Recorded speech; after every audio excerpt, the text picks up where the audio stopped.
1980 से लेकर 1990 तक बॉलीवुड में प्रथा बनी हुई थी कि जब भी कोई हीरोइन सक्सेस की सीढ़ियां चढ़ने लगती है उसको दाऊद के पास जाना ही पड़ता था। और अगर वो दाऊद के पास नहीं जाती तो दाऊद का सिर्फ एक फोन उसका करियर बर्बाद कर देता था। ऐसा ही कुछ हुआ था माधुरी दीक्षित के साथ। माधुरी दीक्षित 1990 की धक धक गर्ल के रूप में जानी जाने लगी। घर घर में माधुरी दीक्षित का डंका बजने लगा। हर कोई माधुरी दीक्षित का फैन हो चुका था। जब दाऊद इब्राहिम की निगाह माधुरी दीक्षित पर पड़ी तो माधुरी दीक्षित को उसने सिर्फ एक कॉल किया कि उसको उसके साथ एक पार्टी करनी है। यानी कि आप समझ ही गए होंगे कि उसको उसके साथ एक रात बितानी है। दोस्तों, क्या आप दाऊद इब्राहिम को जानते हैं? नहीं जानते तो मैं आपकी नॉलेज के लिए दाऊद इब्राहिम का थोड़ा सा इंट्रोडक्शन आपको दे देता हूँ। 1980 से लेकर 1990 तक बॉलीवुड से लेकर मुंबई पर राज करता था दाऊद इब्राहिम। जी हाँ, दाऊद इब्राहिम का बॉलीवुड में बुरी तरीके से डंका बजता था और पूरा बॉलीवुड दाऊद इब्राहिम के नाम से दहल चुका था। दाऊद इब्राहिम के रहने का स्टाइल, खाने का स्टाइल, कपड़ों का स्टाइल यूथ के अंदर एक तरीके का फैशन बना हुआ था। हर कोई दाऊद इब्राहिम को कॉपी करना चाहता था। हर कोई दाऊद इब्राहिम जैसा बनना चाहता था। दाऊद इब्राहिम से बॉलीवुड बहुत डरता था क्योंकि वहां पर हर कोई जानता था कि दाऊद चाहे कुछ भी कर सकता है। दाऊद जब चाहे किसी भी हीरोइन को अपने पास बुला सकता था और जब चाहे किसी का भी करियर बना सकता था और जब चाहे किसी का भी करियर बर्बाद कर सकता था।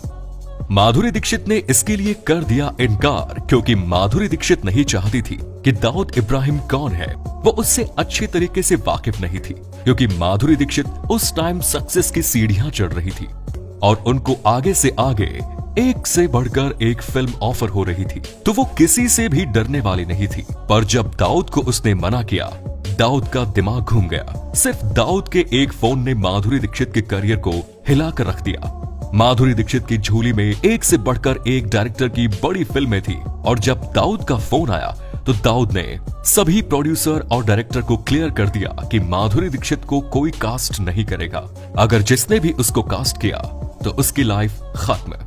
पूरा बॉलीवुड इस बात से दहल चुका था क्योंकि माधुरी भी अब इस बात को अच्छी तरीके से पहचान चुकी थी कि अगर उसको इस बॉलीवुड में काम करना है और चमकना है तो उसको दाऊद के पास जाना ही होगा। दाऊद इब्राहिम 1995 में मुंबई की महारानी को अलविदा कहकर दुबई में बस गया और बॉलीवुड में जाने के बाद भी वो वहां से मुंबई को पूरा कंट्रोल किया हुआ था और वो जब चाहता एक फोन करता और पूरा बॉलीवुड हिल जाता। खौफ इतना ज्यादा था कि माधुरी को अपने करियर बचाने के लिए दुबई जाना ही पड़ा और ये पूरा बॉलीवुड जानता है कि माधुरी दुबई गई थी और वहां उन्होंने दाऊद इब्राहिम की पार्टी को एंजॉय भी किया और वहां पर उन्होंने उनके साथ एक रात भी बिताई। माधुरी दीक्षित इस बात को ना माने तो वो उनकी मर्जी, पर उनका दिल दिमाग बॉलीवुड सब जानते हैं कि माधुरी दीक्षित ने अपने करियर को बचाने के लिए दाऊद के साथ सोना ही पड़ा उनको।